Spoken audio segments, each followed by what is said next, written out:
Subscribe now and press the bell icon. Never miss an update.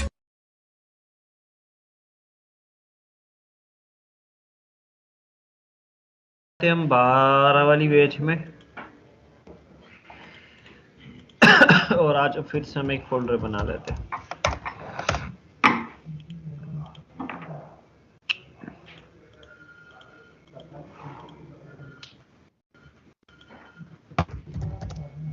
अब आपको वैसे basically सब जावास्क्रिप्ट ही पढ़े, इसके पहले आपने कुछ ऐसी लैंग्वेज नहीं पढ़ी, लेकिन थ्रेडिंग पता है? थ्रेडिंग क्या होती है? जावा और जावा कौन पढ़ रहा है? पढ़ ली मल्टी थ्रेडिंग पढ़ी ना, क्या होता है? मतलब लाइक जो अपनी जैसे अपना नहीं करते हैं सर को जावा में पढ़ा हुआ है। मतलब मेनली सर छोटे-छोटे पूरे जगह फंक्शन टाइप वो यूज करती है। होता क्या है, कैसे? रैपर क्लास वगैरह यूज करते हैं। रैपर क्लास तो कहानी अलग है जावा में। मैं तो थ्रेडिंग पूछ रहा हूँ। मल्टी थ्रेडिंग कैसे बोलेंगे? कैसे एक्सप्लेन करोगे सामने वाले को मल्टी थ्रेडिंग?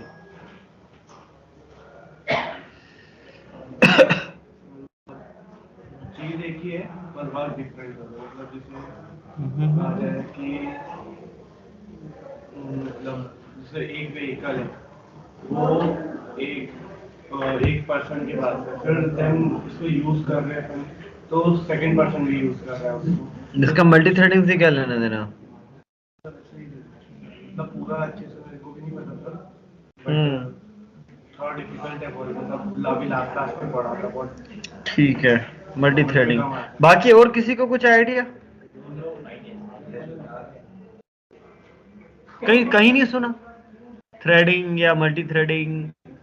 ठीक है, तो प्रॉब्लम यह है कि अगर हम जावास्क्रिप्ट की बात करें तो जावास्क्रिप्ट मल्टीपल थ्रेडेड एनवायरनमेंट नहीं है, लेकिन कहानी तो आपको समझ में आनी चाहिए। तो सबसे पहले हम एक छोटी सी बस जरा सी, ताकि मल्टी थ्रेडिंग की कहानी आपको समझ आ जाए, वो कहानी हम समझ लेते हैं। तो पहला होता है, एक वर्ड यूज होता था सिंगल टास्किंग और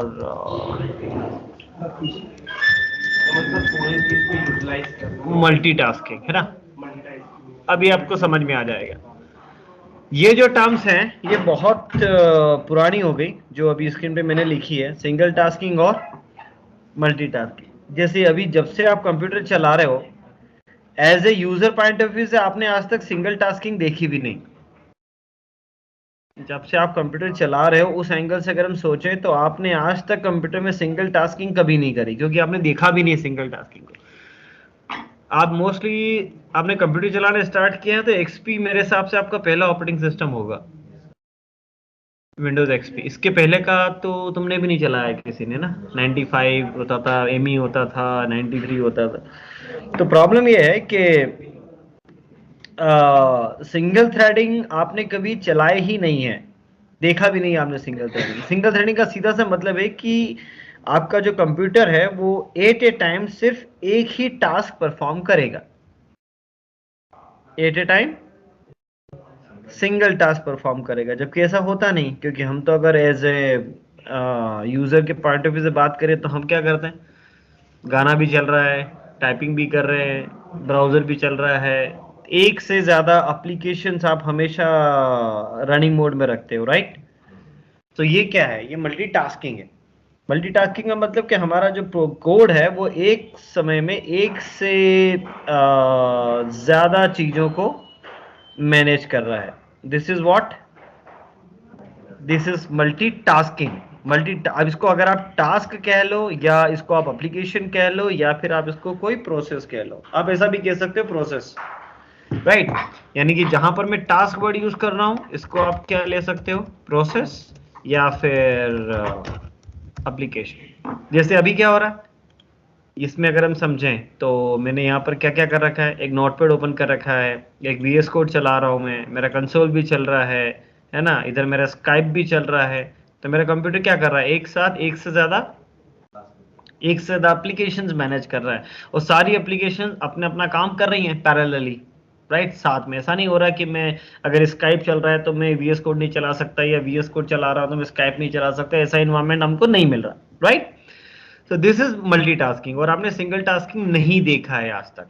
आपने हमेशा जब से आप कंप्यूटर चला रहे हो आपने क्या देखा है? मल्टीटास्किंग। तो इसकी ज्यादा बात नहीं करेंगे, तो आपको पता है।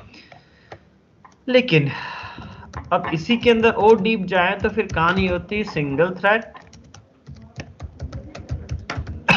And multi thread. ये थोड़ी सी आपको समझ में आनी चाहिए। अब सिंगल थ्रेड और मल्टीपल थ्रेड का मतलब क्या होता है? सिंगल थ्रेड मल्टीपल थ्रेड का मतलब ये होता है कि अगर कोई एक प्रोसेस चल रही है, अब उसको आप प्रोसेस के हिसाब से समझो या एप्लीकेशन के हिसाब से समझो या टास्क के हिसाब से समझो। एक एप्लीकेशन अगर चल रही है तो उस एक एप्लीकेशन के अंदर भी बहुत सारे टास्क या सब प्रोसेस जो साथ में हो रही हैं, पैरेलल हो रही हैं। तो आजकल के जितने भी सिस्टम या जितने भी सॉफ्टवेयर आप चलाते हो, सारे सॉफ्टवेयर मल्टीपल थ्रेडेड सॉफ्टवेयर आते हैं। कोई सा भी गेम, रद्दी से रद्दी गेम बनाओगे तो बिना मल्टी थ्रेड के नहीं बनेगा वो, राइट? अगर आप एक कार रेसिंग का भी गेम बना रहे हो, चार लोग एक साथ कार चला रहे हैं, तो कितनी कार साथ में चलानी पड़ेगी? यानी कि चार अलग अलग थ्रेड है वो। ऐसा नहीं हो सकता कि पहले मेरी कार यहां से जाके वहां फिनिश लाइन तक पहुंचेगी फिर दूसरी क्लास चालू होगी, ऐसा तो हो नहीं सकता, नहीं तो रेस कैसी होगी? तो दिस इज मल्टी थ्रेड। अगर आप पबजी खेल रहे हो तो दोनों को गोली मारनी पड़ेगी ना, दोनों, या दो है या तीन है तो तीन एक साथ। ऐसा थोड़ी कि मैं पहले गोली मारूंगा फिर गोली उसके सर पे जाके लगेगी फिर वो गोली मारेगा, ऐसा तो गेम हो ही नहीं सकता। सिंगल थ्रेड तो हो ही नहीं सकता, मल्टी थ्रेड ही चाहिए गेम में। तो कि वो भी फायर करे मैं भी फायर करूं तभी तो गेम चलेगा, तो मल्टीपल थ्रेडिंग। तो मल्टी थ्रेड का मतलब कि एक ऐसी प्रोसेस जिसके अंदर भी बहुत सारी सब प्रोसेसेस हैं जो पैरेलली चल रही हैं, साथ में चल रही हैं, एक के बाद एक नहीं। एक के बाद एक का मतलब कि पहले ये काम होगा फिर ये खत्म होगा, फिर ये काम होगा, फिर ये होगा, फिर ये होगा, फिर ये होगा। ये सिंगल थ्रेड है। मैं बात कर रहा हूं कि एक ही प्रोसेस के अंदर बहुत सारी चीजें जो अलग अलग अलग अलग चल रही हैं। जैसे आपका ब्राउजर, आपने ब्राउजर ओपन किया, ये ओपन हो गया ब्राउजर। अब इसमें आप कितनी भी टैब ओपन कर सकते हो। तो इसमें भी स्लीप वेट वो प्रैक्टिकल में मत जा, भूल जाओ। अभी तो हम थ्योरी पढ़ रहे हैं, हमको तो प्रैक्टिकल से लेना देना है ही नहीं, क्योंकि जावा तो पढ़ना ही नहीं हमको।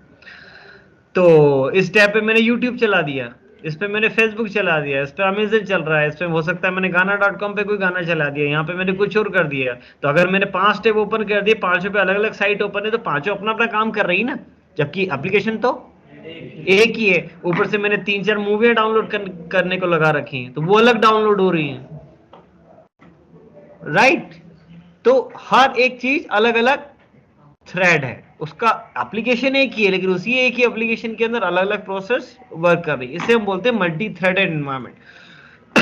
तो अभी आप जिस एनवायरमेंट पे काम करते हो वो मल्टी थ्रेड एनवायरमेंट है। बस इससे ज्यादा समझना नहीं है हमको, क्योंकि जावास्क्रिप्ट सिंगल थ्रेड एनवायरमेंट है, मल्टी थ्रेड एनवायरमेंट नहीं है। तो JavaScript multi thread environment support नहीं करता। बस आपको समझा रहा था कि मल्टीपल थ्रेड होता क्या है। तो इस वजह से एक प्रॉब्लम होती है जावास्क्रिप्ट में। क्या प्रॉब्लम होती है वो हम समझ लेते हैं।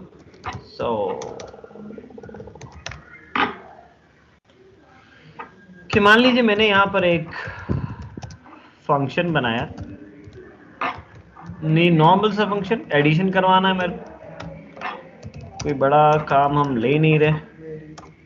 सो variable c equal to a plus b, और मैंने कंसोल डॉट लॉग लगा के और जो भी रिजल्ट था वो यहाँ पे आपको प्रिंट करके दिखा दिया, है ना? सिंपल सा फंक्शन है ये, कुछ नहीं कर रहा। मैंने कंसोल डॉट लॉग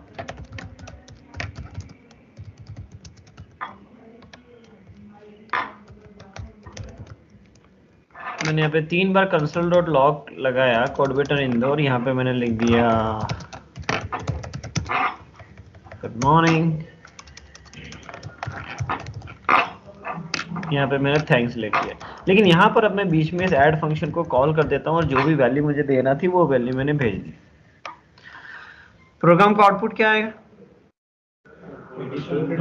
और ऐड फंक्शन कॉल होगा, पहले कोडबेटर इंदौर आएगा, फिर सम का रिजल्ट आएगा, फिर गुड मॉर्निंग आएगा और फिर थैंक्स आएगा। ठीक है, ये सीक्वेंस हमको समझ में आता है कि program top to bottom run होगा, तो सीक्वेंस में तो कोई प्रॉब्लम है ही नहीं। कोड बेटा इन दोहराया, फिर फंक्शन कॉल किया था, फिर फंक्शन कॉल हो गया और फिर उसके नीचे की कहानी आ गई।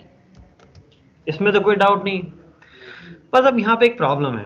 प्रॉब्लम क्या है कि आपने इस कंसोल और नीचे वाले कोड के बीच में इस फंक्शन को कॉल किया था। तो ये हमको पता है कि अगर हमने फंक्शन कॉल किया है तो क्या होगा, ये फंक्शन को कॉल करने चला जाएगा, इस पूरे कोड को एग्जीक्यूट करेगा और एग्जीक्यूट करने के बाद फिर वापस यहाँ पर आएगा और आगे का कोड चलाएगा। अगर इस फंक्शन को एग्जीक्यूट होने में कुछ टाइम लगा, मान लो 1 सेकंड 2 सेकंड कुछ भी, अभी तो ऐसा कुछ कोड लिखा नहीं है इसमें जो टाइम लगे, लेकिन अगर फिर भी अगर इसमें कुछ कॉम्प्लिकेटेड कोड लिखा होता जिसको एग्जीक्यूट करने में 5 सेकंड का टाइम लग रहा है, तो जब तक ये फंक्शन पूरा एग्जीक्यूट नहीं हो जाता क्या ये आगे का कोड चलेगा? नहीं चलेगा। ये सिंगल थ्रेड की प्रॉब्लम है, राइट? तो अब आप बोलोगे सर 2 नंबर में पता तो लग ही नहीं रहा, क्योंकि रुकने की कोई ऐसा कुछ कोड ही नहीं लिखा जो मुझे सब फीलिंग आए कि वो रुक रहा। तो मैंने क्या किया, यहाँ पे एक लूप लगा दिया, कुछ नंबर तक घुमा दें उसको।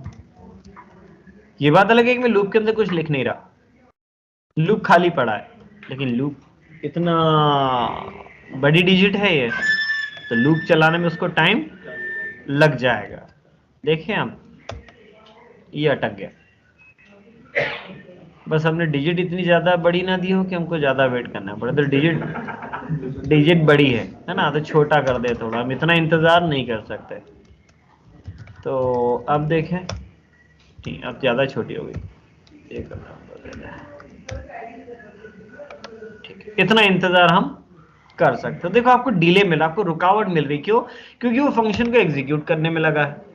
तो जब तक वो लूप खत्म नहीं हो जाता, जब तक वो आगे नहीं बढ़ता, तब तक हमारा ये वाला कोड एग्जीक्यूट नहीं होगा, क्योंकि ये कौन सा इन्वायरमेंट है हमारा? सिंगल थ्रेड इन्वायरमेंट है। ये बात समझ में आ गई? तो ऐसे ऑपरेशन को हम जावास्क्रिप्ट में बोलते हैं ब्लॉकिंग ऑपरेशंस। ब्लॉकिंग ऑपरेशन क्यों? क्योंकि ये फंक्शन बेसिकली क्या कर रहा है, आपके कोड को ब्लॉक कर रहा है, क्योंकि जब तक ये फंक्शन एग्जीक्यूट नहीं हो जाता तब तक आगे का कोड एग्जीक्यूट नहीं होगा, राइट? ऑनलाइन बेच बात समझ आई? Yes sir.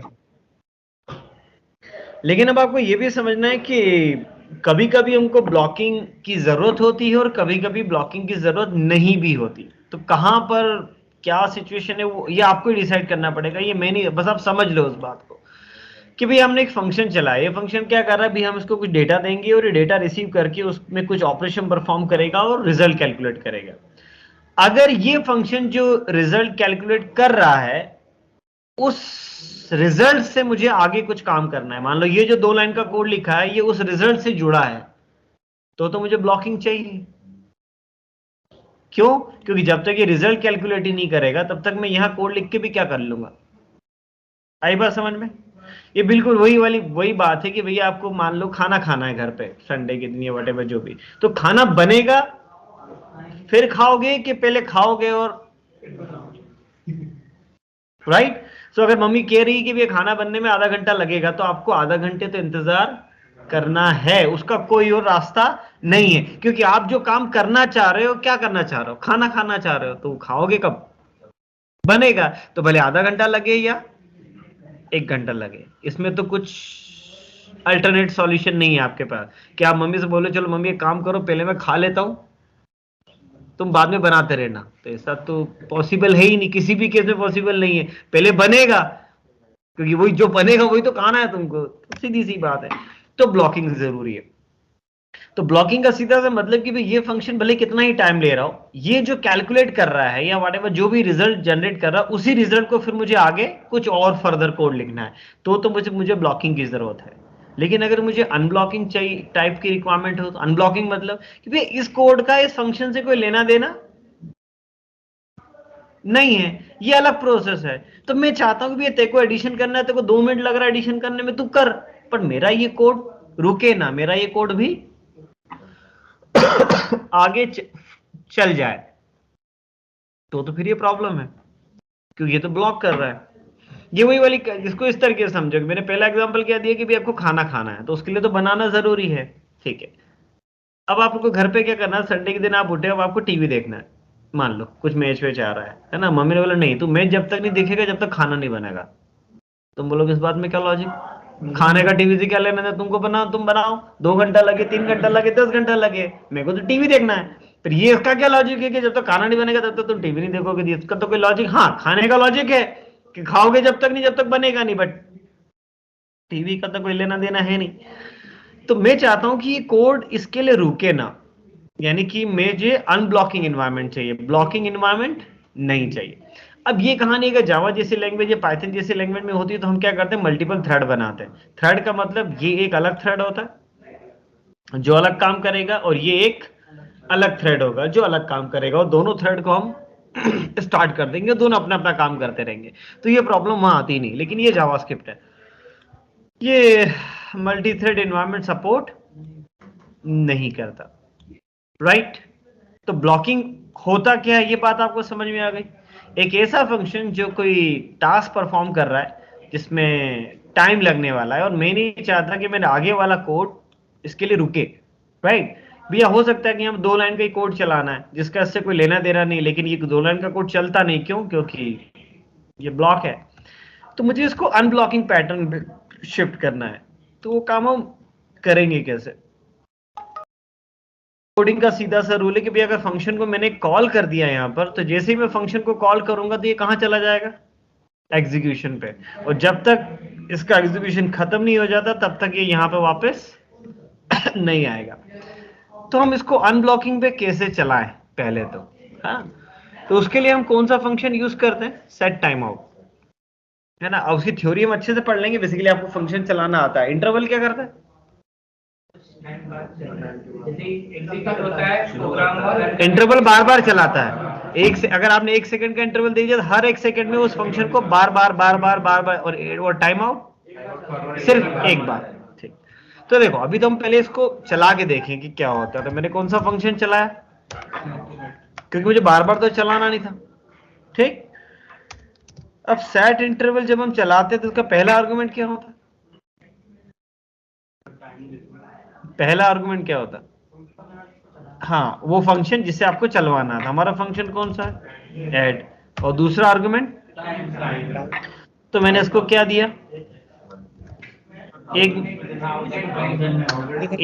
एक मिली सेकेंड किया है मैंने, 1 सेकंड सॉरी है तो 1 मिली सेकंड है, बहुत ही छोटा टाइम है, तो उससे हमको क्या फर्क पड़ता है, हमको तो सिर्फ थोड़ा सा उसको, चलो देखिए इससे क्या फर्क पड़ा। जैसे आप इस सेकंड वाले प्रोग्राम को चलाओगे, देखा गुड मॉर्निंग थैंक्स पहले आ गए, ध्यान दिया, गुड मॉर्निंग थैंक्स तो पहले ही प्रिंट हो गए, राइट। अब रिजल्ट में नैन क्यों आया, क्योंकि हम डेटा पास नहीं कर पाए, क्योंकि इस फंक्शन को 2 आर्गुमेंट चाहिए थे।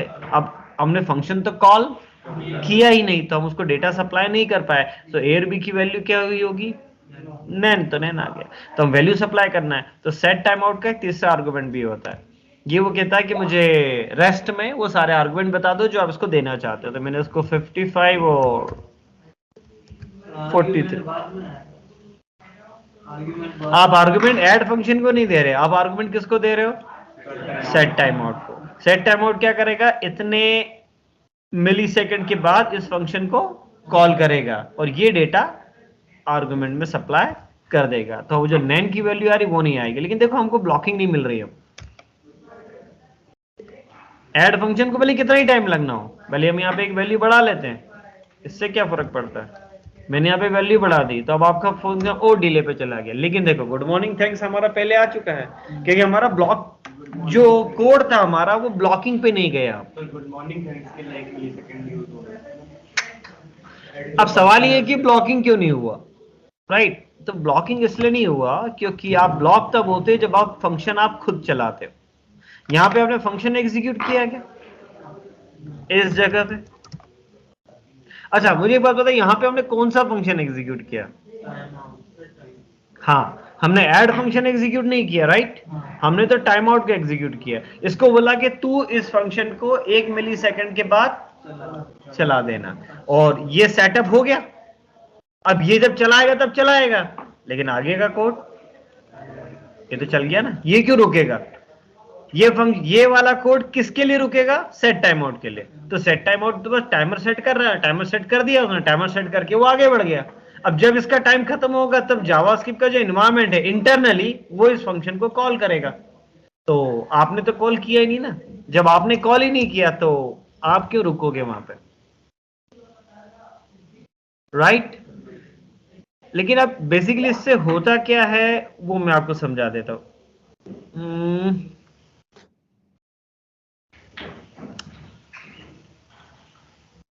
हम एक ऑनलाइन व्हाइट बोर्ड ले आते हैं।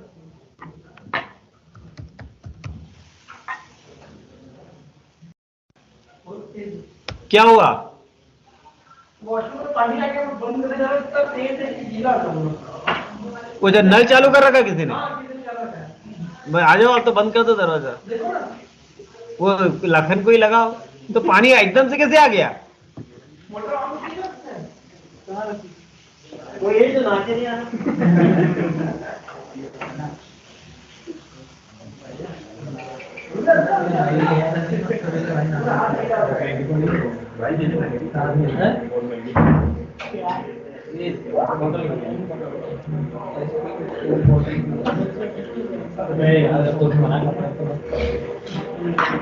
चलो,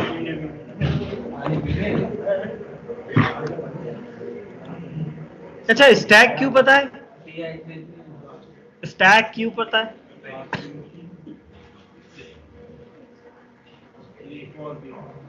लीफोर फीफो। चलो, तो थोड़ा सा हम इन्वायरमेंट समझ लेते हैं जावास्क्रिप्ट का, ताकि आपको कुछ चीजें,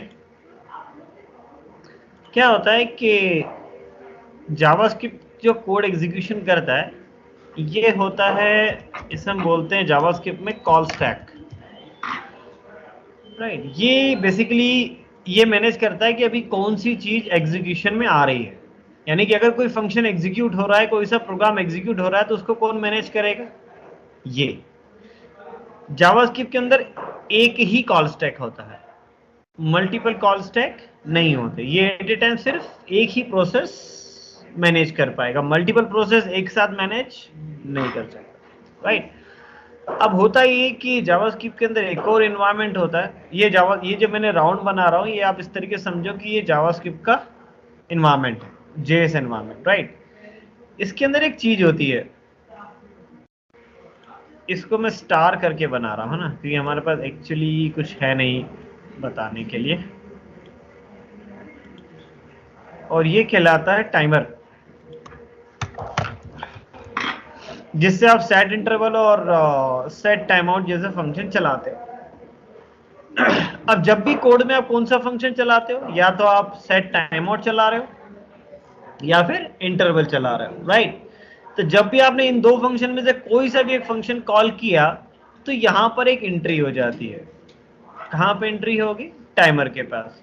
टाइमर के पास एक एंट्री हो जाती है कि भैया ये फंक्शन मुझे 2 सेकंड बाद चलाना है, ये वाला फंक्शन मुझे 3 सेकंड के बाद चलाना है, ये फंक्शन मुझे 1 सेकंड के बाद चलाना। तो इस तरीके से जितनी बार आपने अलग अलग इंटरवल या टाइम आउट सेटअप करे होंगे, उतने ऑब्जेक्ट इसके पास जाके ऐड हो जाते हैं।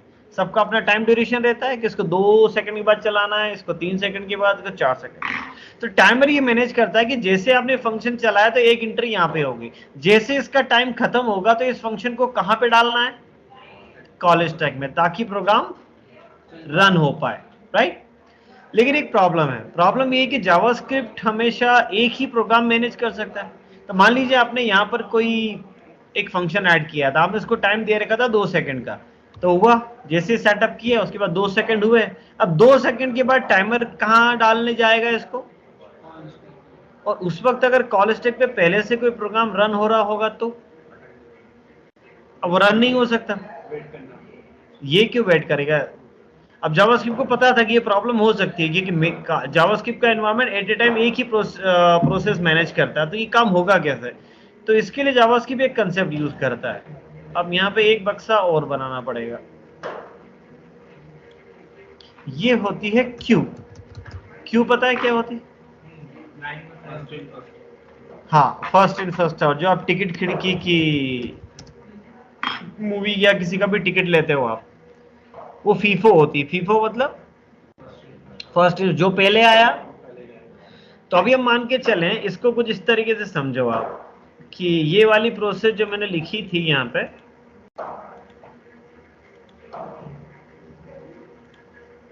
ये 1 सेकंड पे था इसका टाइमिंग, इसका 2 सेकंड था, इसका 4 सेकंड था, इसका 6 सेकंड था। अरे इसको 6 मान लेना है ना। तो आपने 4 सेट टाइम आउट लगाए, राइट। इसको 1 सेकंड के लिए, इसको 2 सेकंड के लिए, इसको 4 सेकंड के लिए, इसको 6 सेकंड के लिए। तब होगा कुछ नहीं, होगा ये कि जैसे ही मान लो पहली वाली का टाइम हुआ, 1 सेकंड खत्म हो गया, तो ये टाइम, ये वाला ऑब्जेक्ट यहां नहीं जाता, ये कहां जाके ऐड होता है, इस क्यू में, क्योंकि अभी भी यहाँ पे कोई प्रोग्राम हो सकता है कि रन हो रहा हो।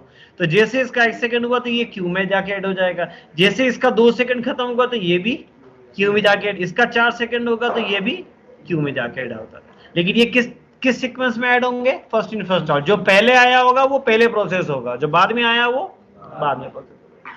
अब यहाँ पे कोई प्रोग्राम रन हो रहा है या नहीं हो रहा, उसके लिए क्या करें, तो उसके लिए जावास्क्रिप्ट के पास एक और कंसेप्ट होता है। यहां पर एक इवेंट लूप होता है। अब प्रॉब्लम ये है कि इवेंट लूप दिख रहा है, हाँ चलो ऐसे। इवेंट लूप एक और प्रोग्राम होता है। इसका काम क्या होता है, ये कंटिन्यूअसली ये चेक करता रहता है कि ये कॉल स्टैक खाली हुआ क्या। कॉल स्टैक खाली होने का मतलब कि अभी मेरा जावास्क्रिप्ट का एनवायरनमेंट कोई सा भी प्रोग्राम एग्जीक्यूट नहीं कर रहा है, फ्री है। फ्री है तो इवेंट लूप क्या करता है, इस क्यू में से पहला वाला ऑब्जेक्ट उठाएगा। चलते को रन होना था ना, आजा,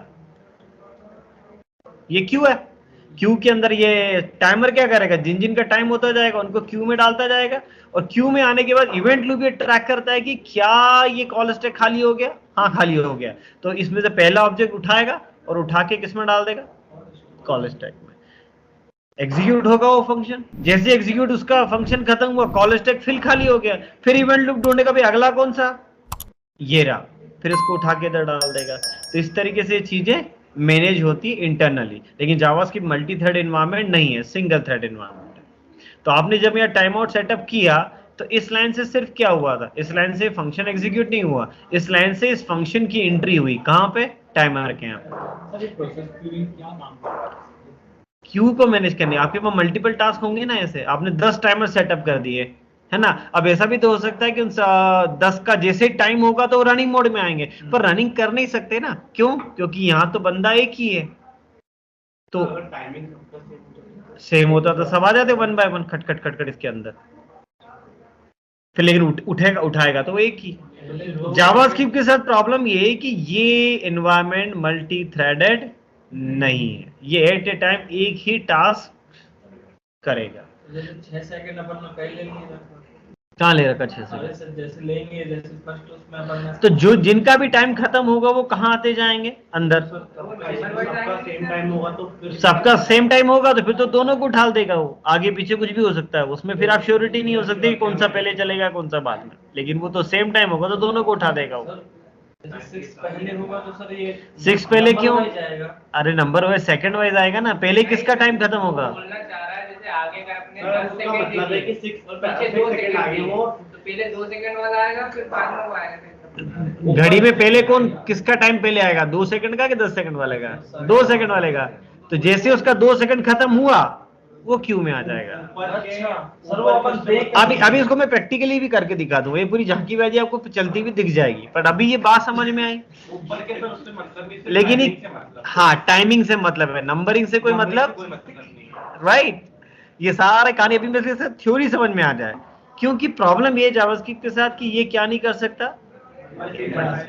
अब इसको पूरा मैनेज करने के लिए एक भैया ने पूरा डिजाइन बना रखा है, मैं आपको वो दिखा देता, बस मुझे मिल जाए। Event loop in JavaScript,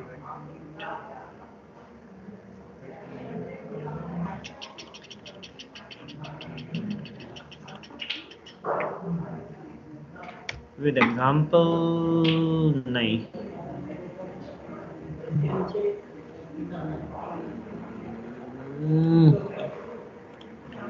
YouTube पे आ जाए।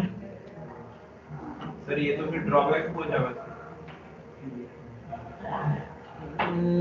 हाँ सिंगल थ्रेड के हिसाब से ड्रॉबैक हुआ, क्योंकि लेकिन प्रॉब्लम ये है कि उसको बड़े वेब सर्वर पे तो काम करना नहीं है, जब आप एक्सप्रेस पे आओगे तो वहां पर वेब एप्लीकेशन बनानी है, वहां मल्टीपल थ्रेडेड एनवायरनमेंट चाहिए, क्योंकि वहां पे तो एक सर्वर बनाया है, उसमें तो हो सकता है मेरे 1000 क्लाइंट है, तो 1000 क्लाइंट एक साथ 1000 रिक्वेस्ट भेजेंगे, तो फिर ये काम कैसे करेगा? तो वहां पे फिर ये एक थर्ड लाइब्रेरी यूज करता है लिब्यूवी। इतनी डायनेमिक वेबसाइट और इतनी फ्लेक्सिबल वेबसाइट बनती है, वो मल्टी-थ्रेड के बिना किसमें?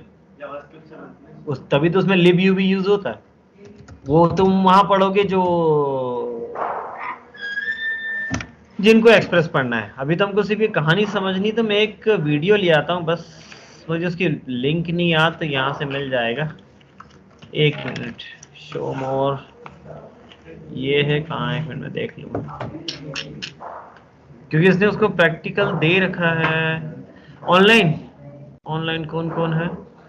शुभम और योगिता। एक मिनट, मुझे वो लिंक ढूंढने दो।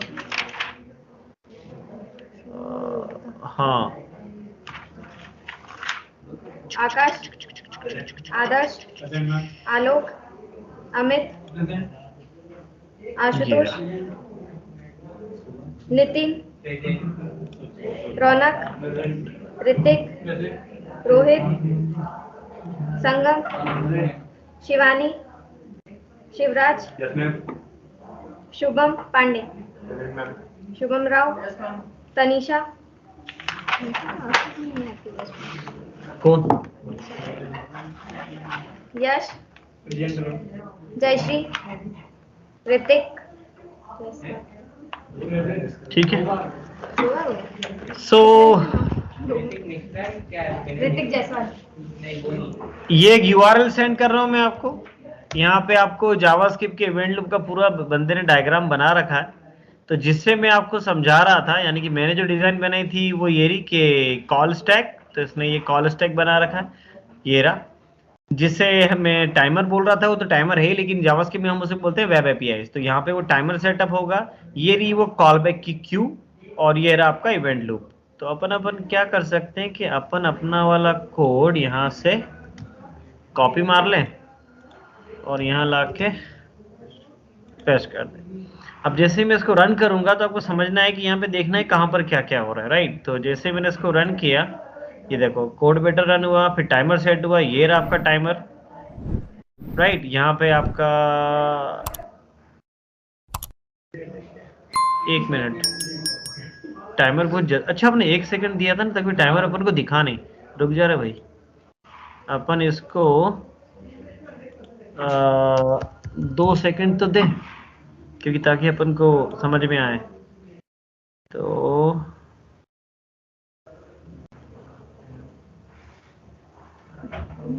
ये डायरेक्ट रनिंग में कैसे आ गया रे? एक मिनट रुक जाओ, इसने उस टाइमर को 1 मिनट सेव किया, ये कंसोल ये जाएगा कॉल स्टैक पे, ठीक है, फिर ये कॉल स्टैक पे जाएगा, लेकिन 2 सेकंड बहुत जल्दी बाहर आ गया, और उसने यहाँ पे लुक नहीं दिखाया अपन को। 1 मिनट रुक जाओ, दिख रहा है क्या? हाँ, अब दिख रहा है।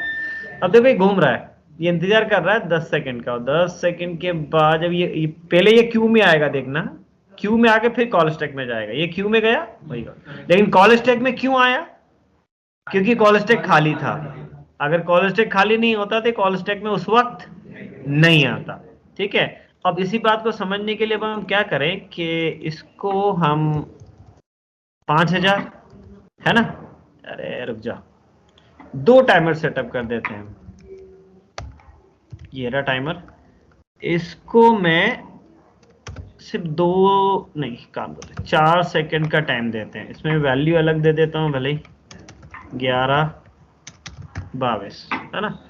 अब 2 टाइमर सेट होंगे, तो देखो ये रहा पहला टाइमर, ये रहा दूसरा टाइमर। जो पहले खत्म होगा वो कॉल स्टैक में आया, ये रहा, और क्यू में चला गया। अब दूसरा वाला देखो क्यू में पड़ा हुआ है, वो जा नहीं सकता कॉल स्टैक में, क्योंकि वो पहला वाला लूप चल रहा है, वो अनगिनत टाइम वाला। तो जब तक वो लूप खत्म नहीं होगा, जब तक ये ऐड फंक्शन पूरा खत्म नहीं होगा, ये कहां पड़ा रहेगा? क्यू में पड़ा रहेगा, क्योंकि ये लूप चल रहा है अभी। तो ये 4 सेकंड वाला पहले रनिंग मोड में आ गया, 5 वाला उसमें गया, तो ये भारी हो गया। तो अब इसमें प्रिंटिंग के लिए कहीं पर कुछ भी नहीं है, प्रिंटिंग के लिए यहाँ पे कुछ नहीं है, बस ये चलता हुआ देख सकते हैं उसको आप। हो सकता है उसमें कुछ प्रॉब्लम भी होगी, लेकिन आपको ये एक छोटा सा एक बंदा है उसने बना रखा है ताकि आपको बात समझ में आए कि चल कैसे रहा है। ये रहे दो फंक्शंस, आप जितने लूप डालोगे वो यहाँ ऐड होते जाएंगे और यहाँ पर आपको उसका डिस्प्ले दिखता जाएगा। या फिर अगर आपने एक काम और किया कि जितने आपको लूप डालने हैं, यहाँ पे मैंने 2 3 4 अलग अलग सेटअप कर दिए। इसको टाइम देते हैं हम कितने का, 1000 2000 3000 4000 5000। तो आप जितनी बार इसको ट्रैक करेंगे, ये सब नीचे ऐड होते जा रहे हैं, क्योंकि अभी वो जब तक वो अपना काम खत्म करेगा तब तक ये आगे नहीं बढ़ेंगे। तो ये नीचे 4 ऐड हो गए। जैसे कोई फ्री होगा तो सबसे पहले कौन सा जाएगा, ये वाला, फिर ये फ्री हो जाएगा तो फिर ये वाला, इस तरीके से। और हो सकता है इस प्रोग्राम में भी कुछ गड़बड़ हो, लेकिन एक बेसिक इंट्रोडक्शन तो उसने बना रखा है बंदे ने, और उसको समझाने के लिए ये उसने एक वीडियो भी बना रखा है। कहाँ गया, वही मैंने सर्च किया था, ये रहा। ज्यादा डिटेल में समझना नहीं है आपको, लेकिन आपको बेसिक आइडिया होना चाहिए कि चलता कैसे है। अब इसकी भाषा समझ लेना आप।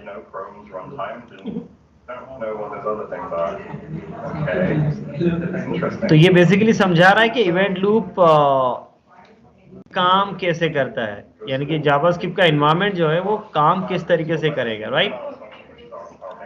बेसिक चीजें हैं, ये तो मैं आपको सेंड कर देता हूं ताकि आपको वीडियो भी मिल जाएगा, लिंक भी मिल जाएगी। लेकिन समझना ये कि अगर मुझे अनब्लॉकिंग करना है, यानी कि मैं चाहता हूं कि मेरा कोड, जो भी कोड मुझे एग्जीक्यूट करना है वो एग्जीक्यूट हो, लेकिन मेरा आगे का कोड क्या नहीं होना चाहिए, ब्लॉक नहीं होना चाहिए। तो हम उसको किस तरीके से चला सकते हैं, सेट टाइम आउट के थ्रू। लेकिन ये सिंटैक्स समझ आ गया, लेकिन अब इसमें प्रॉब्लम बहुत सारी है। प्रॉब्लम क्या है, अभी तक तो हमको चलता हुआ दिख रहा था, कोई दिक्कत नहीं कि मैंने स्क्रीन को क्लियर कर दिया, सेकंड को चलाया तो देखो चलता हुआ दिख रहा है, मेरा आगे का कोड ब्लॉक भी नहीं हो रहा और हमें रिजल्ट भी मिल रहा है। लेकिन ये फंक्शन वैल्यू प्रिंट नहीं करता होता। मुझे चाहिए था कि ये फंक्शन मुझे क्या रिटर्न करे। अब कहानी उलझ जाएगी, क्यों, क्योंकि कोई सा भी फंक्शन अगर वैल्यू रिटर्न करता है तो वैल्यू हमको मिलेगी कब, वो भी जब हम उसको कॉल करेंगे। कॉल तो कर ही ना तुम। वैल्यू को रिटर्न लेने के लिए तो मुझे यहाँ पर एक वेरिएबल बना के वैल्यू रिसीव करनी पड़ेगी ना, यानी कि मुझे मेरे प्रोग्राम को यहाँ पे रोकना पड़ेगा। रोकूंगा तो वो तो ब्लॉक हो जाएगा। मेरा प्रोग्राम तो आगे बढ़ गया, मेरा प्रोग्राम ने टाइमर सेटअप किया, वो तो आगे चल गया। अब अभी हमारे पास 2 लाइन का कोड है, आगे हो सकता था आगे 1000 लाइन का कोड है, तो कोड तो आगे चला गया, वापस पीछे थोड़ी आएगा वैल्यू लेने। तो ये वैल्यू रिटर्न वैल्यू अब आपको मिलेगी नहीं। अगर तीसरे प्रोग्राम को चलाओगे, कोड तो बिल्कुल सही चल रहा है, बट वो रिटर्न वैल्यू आपको मिलेगी नहीं, राइट, क्योंकि फंक्शन को तो हम कॉल कर ही नहीं रहे। सर अगर अभी यहाँ पे अपन वेरिएबल बना देंगे तो वो अनडिफाइंड बोलेगा और फिर आगे गुड और वो कोड ही एग्जीक्यूट नहीं होगा ना भैया। अगर मैं ऐसे लिखता तो मेरा काम हो जाता, क्योंकि मैं यहाँ वैल्यू लेने के लिए रुका हुआ हूँ। तो भाई तू चल, तेरा काम कर, पूरा काम खत्म कर, मुझे वैल्यू दे, देन मैं वैल्यू प्रिंट करवाऊंगा या व्हाटएवर जो भी आपको ऑपरेशन परफॉर्म करना है, एंड देन फिर मैं आगे बढ़ूंगा। तब तक तो कोई दिक्कत नहीं, ये तो ब्लॉकिंग है। अब भले आपका प्रोग्राम 10 घंटे चलो, उससे क्या फर्क पड़ता है, आपको वैल्यू मिल जाएगी। लेकिन हम इस तरीके से तो कर ही नहीं रहे। हम तो उसको बोले भी हम थोड़ी कॉल करेंगे, देखो हम तो इंटरवल सेटअप करेंगे, क्योंकि मुझे तो अनब्लॉकिंग चाहिए, और अनब्लॉकिंग करोगे तो फंक्शन तो आपने कॉल किया ही नहीं बेसिकली, तो ये रिटर्न वैल्यू आपको कभी भी नहीं मिलेगी। तो अनब्लॉकिंग करते वक्त हम यहाँ पे उलझ जाते हैं कि सर ये वैल्यू हमारे पास कैसे आएगी। ठीक, अब मैं आपको इसके छोटा सा एक एग्जांपल समझा देता हूँ, एक कहानी बनाते हैं अपन, ताकि आपको सारी प्रॉब्लम समझ आए कि ब्लॉकिंग और अनब्लॉकिंग दोनों। मान लो कि रौनक है ना। अब रौनक को संडे को याद आया कि उसकी पेन ड्राइव किसी फ्रेंड के यहाँ रखी है, राइट। कितने मिनट का काम है इसको 15 या 10 से 15 मिनट का काम है कि इसको घर से जाना है दोस्त के घर तक और वो पेन ड्राइव लेके, ठीक, ये इसका मेन टास्क है बेसिकली, ठीक है। अब रौनक भैया ने क्या किया, घर से निकल ही रहा था ये, और जैसे ही नीचे कदम रखा और मम्मी ने वहीं रोक लिया, कहाँ जा रहा है, तो रौनक बोला कि वहां जा रहा हूँ। चल एक काम करो, एक बाद में जाना, इसको एक लिस्ट थमा दी सामान की, किराने के सामान की, कि ये पहले ला दे, गेस्ट आ रहे हैं, जो भी आ रहे हैं। अब प्रॉब्लम ये है, समझो इस बात को, कि इसको कहाँ जाना था, लेकिन मम्मी ने एक नया काम थमा दिया। अब ये काम बेसिकली क्या करेगा, इस काम को ब्लॉक करेगा। क्यों? क्योंकि अब इसको कहाँ जाना पड़ेगा, दुकान पे। अंकल को भी, अंकल पैक करो, अंकल फिर धीरे धीरे धीरे धीरे एक एक का सामान निकालेंगे, शक्कर न चाय न पत्ती, हो सकता है उनके भीड़ भी हो, है ना, तो 5 मिनट 10 मिनट 15 मिनट 20 मिनट इतने लग सकते हैं। और जब तक ये सामान घर लाके मम्मी को देगा नहीं, तब तक ये वहां पे नहीं जा सकता। ये एग्जाम्पल, ये हो गया आपका ब्लॉकिंग। इस फंक्शन ने इसके एक्चुअल कोड को क्या कर दिया, ब्लॉक कर दिया, ठीक ठीक है। अब आप डेली लाइफ में समझो, अगर इस सिचुएशन आपके पास आए तो इसको अनब्लॉक कैसे कर सकते हो आप? ले जाते हो, हाँ पेन ड्राइव लेके नया हाँ, सामान कलेक्ट। आप इतनी अकल लगा सकते थे कि सर मुझे पता है कि अंकल को 15 मिनट तो लगेंगे ही, तो अपन क्या करें कि लिस्ट दे दे अंकल को बोलो अंकल आप पैक करके रखो, आपको 15 मिनट तो लगेंगे ही, तब तक मैं आता हूँ। और तुमको श्योरिटी है कि तुमको कुछ वहां जाके कुछ आधा एक घंटे का काम नहीं, तुमको बस जाना है, पेन ड्राइव लेना है, थोड़ी इधर उधर की हाय हेलो की बातें करनी है और वापिस आ जाना है, तुमको 15 मिनट से ज्यादा लगेंगे नहीं। तो तुम लिस्ट दे दो अंकल को, जाओ अपना काम करो, वापस आओ और सामान लेके घर आ जाओ। तो तुमको क्या नहीं होना पड़ा, वेट नहीं करना पड़ा, ब्लॉक नहीं होना पड़ा। जितनी देर में अंकल ने सामान पैक किया, इतनी देर में तुमने तुम्हारा काम निपटा लिया, ठीक। ये बात समझ में आ गई। लेकिन अब इसमें कंडीशन कहां फंसती, तुमको 15 मिनट के लिए नहीं जाना है, बस जाना है। दोस्त बुला रहा कि चल पार्टी वार्टी ऐसा कुछ भी है, वो बुला रहा कि चला जा, मैं निकल रहा हूं 5 मिनट से, तू आया तो ठीक, नहीं तो मैं गया। अब तुम्हारी कहानी फंस गई कि 5 मिनट में रवाना होने वाला है और मम्मी ने सामान पकड़ा दिया, जो 5 मिनट भी लग सकते हैं, उसमें 10 मिनट भी लग सकते हैं। अब तुम वो पर्ची छोड़ के नहीं जा सकते, क्योंकि तुम्हारे आने का तो कोई ठिकाना है नहीं, और मम्मी को तो अभी चाहिए वो सामान। तो अगर ब्लॉक में खड़े रहे तो जा नहीं पाओगे, और अनब्लॉकिंग तो कर नहीं सकते क्योंकि तुम वापस तो आ नहीं रहे। तो क्या कर सकते हो यहाँ पे जुगाड़, दुकान पे से किसी छोटू को भिजवा सकते हैं। हाँ वेरी गुड। ऐसे जुगाड़ हम डेली लाइफ में लगा लेते हैं कि हम क्या करें कि अगर छोटा भाई है घर में, या घर भाई नहीं है तो अपन को पता है बगल में कोई दोस्त है, उसको फोन लगाए, कहाँ है, तो बोले कि हाँ मैं घर पे हूँ, चल तेरे से काम है। कि क्या, कि मैं दुकान वाले को पर्ची देके जा रहा हूँ, 15 मिनट में उसके पास जाना, सामान उठाकर मैं मम्मी को दे देना, है ना, वो जो भी रिश्वत ले वो तुम दे देना उसको, तो तुम्हारा काम हो जाएगा। तुम मम्मी से लिस्ट लो, दुकान वाले को लिस्ट दो, अंकल को थम्मा बोल दो कि अंकल वो सुरेश आएगा लेने, उसको दे देना, और तुम चले जाओ, तुम्हारा सुरेश आएगा 15 मिनट बाद सामान लेके, तो तुम्हारा काम भी हो गया, मम्मी का भी काम हो गया, और तुमको कहीं रुकना नहीं पड़ा। बात आ गई समझ में? वही काम हमको यहाँ करना है। रिटर्न तो नहीं ले सकते हम, क्योंकि रिटर्न लेने के लिए तो मुझे दुकान पे खड़े रहना पड़ेगा। रिटर्न का मतलब क्या, रिटर्न का मतलब मैंने फंक्शन कॉल किया, फंक्शन एग्जीक्यूट करने के बाद मुझे डेटा दे रहा है, उसके लिए तो दुकान के सामने खड़ा रहना पड़ेगा। दुकान पे भी सामने खड़े रह नहीं सकता क्योंकि मुझे तो आगे जाना है।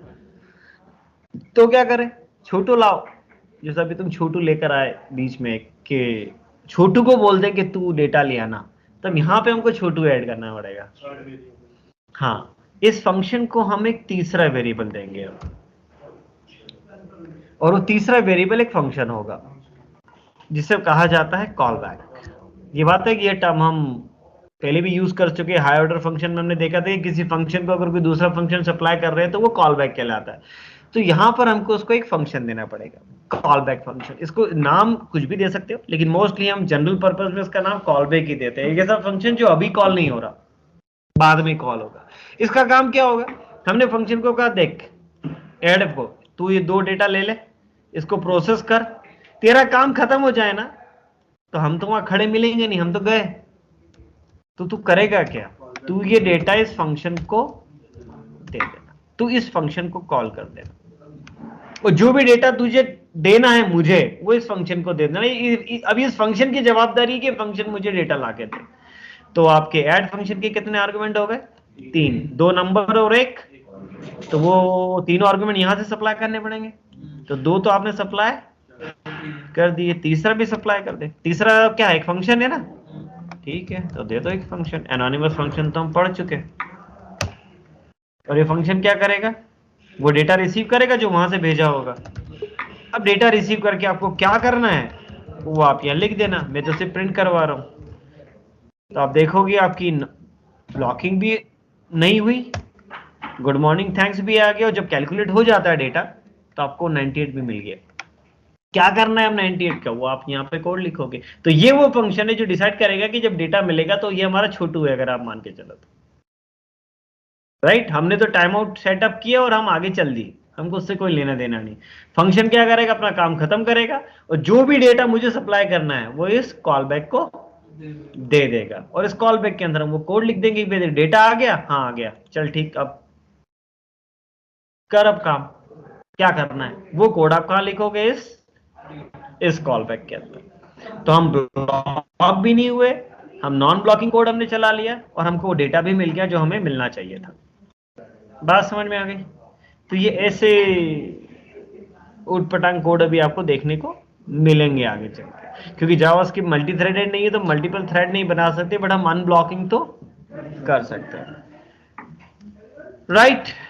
ऑनलाइन बेच कॉलबैक सी जो है ये रिटर्न कर रहा है, सी तो ये वेरिएबल है, रिटर्न क्या हो रहा है, फंक्शन कॉल कर रहे हैं ना हम, तो के अंदर फंक्शन इससे डायरेक्ट ये फंक्शन कॉल कर रहे हो आप, और ये फंक्शन कौन सा है, ये वाला।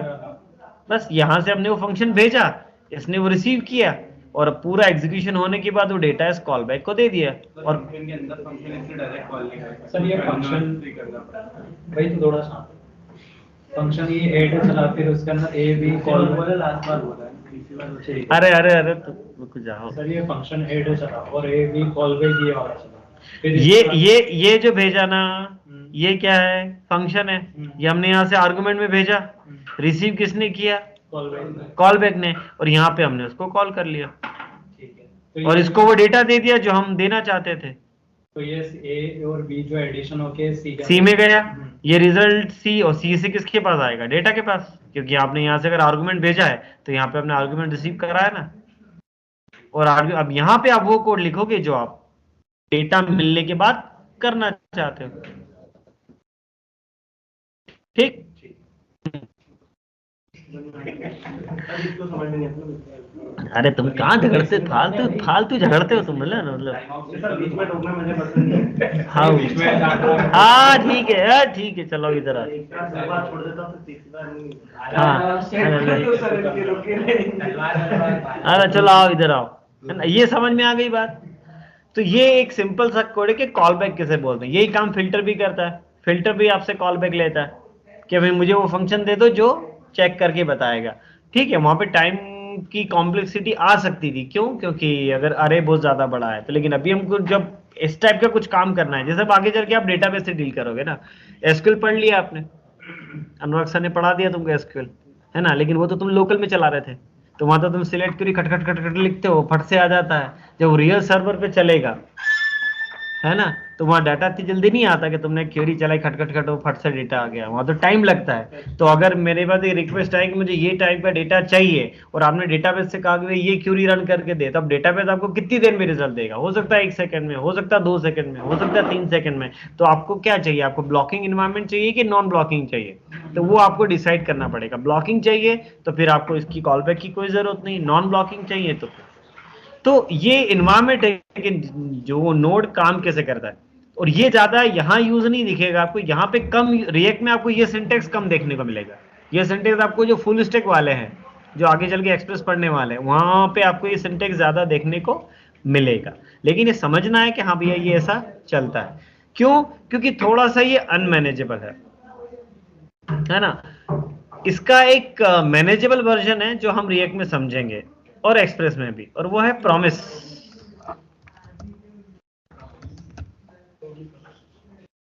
अभी गया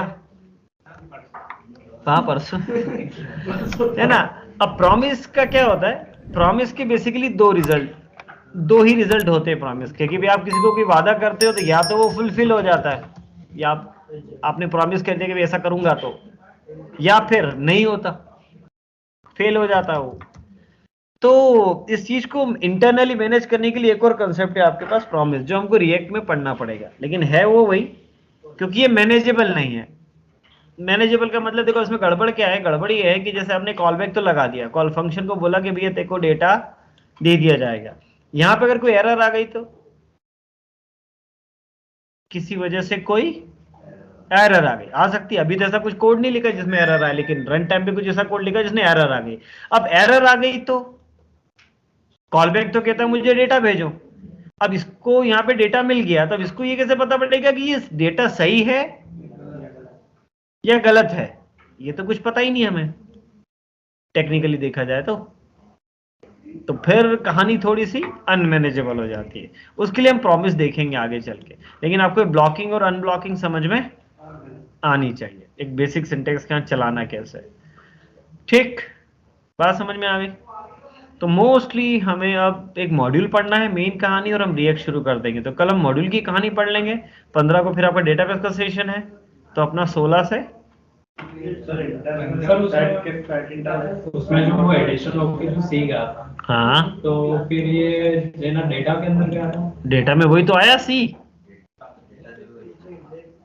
यही तो भेजा ना तुमने, फंक्शन कॉल किया ना अपन ने यहाँ पे, तो फंक्शन कॉल किया तो हमने आर्गुमेंट में क्या भेजा यहाँ से सी। अब ये फंक्शन है कौन सा, ये वही है थर्ड आर्गुमेंट, तो डेटा में आपको क्या मिलेगा, वो सी की वैल्यू मिलेगी ना इसके अंदर, और उसको आप फिर जो भी काम करना हो मैंने उसे प्रिंट करके दिखाया।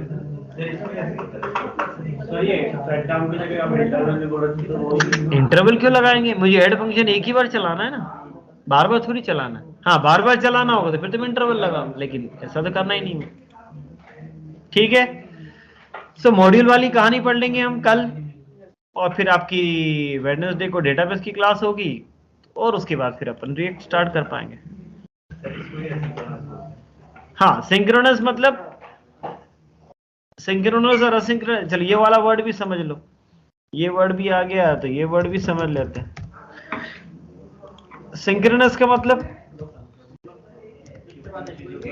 एक के बाद एक, वो ब्लॉकिंग वाला, और असिंक्रोनस मतलब सब अलग अलग चल रहे हैं। सीधी सी बात है कि अगर आप 10 लोग हैं, आप जो वेब एप्लीकेशन चलाते हो तो वेब एप्लीकेशन असिंक्रोनस चलती है, तुम सब फेसबुक चला रहे हो तो सब अलग अलग चलाओगे ना। ऐसा तो नहीं होगा कि पहले इस बंदे की रिक्वेस्ट जाएगी, फिर रिस्पॉन्स आएगा, फिर इसकी जाएगी, फिर इसका आएगा, तो ऐसे तो कोई वेब एप्लीकेशन चला ही नहीं सकता। फेसबुक में लाखों यूजर है, आप बैंकिंग ट्रांजेक्शन करते हो वो भी सब असिंक्रोनस है, सबके पास अपनी ईमेल आईडी पास है, सब अलग अलग रिक्वेस्ट भेज सकते हैं। सिंक्रोनस का मतलब होता है 1 by 1, कि पहले ये होगा, फिर ये होगा, फिर ये होगा। तो कुछ ऑपरेशन सिंक्रोनस होते हैं और कुछ असिंक्रोनस होते हैं।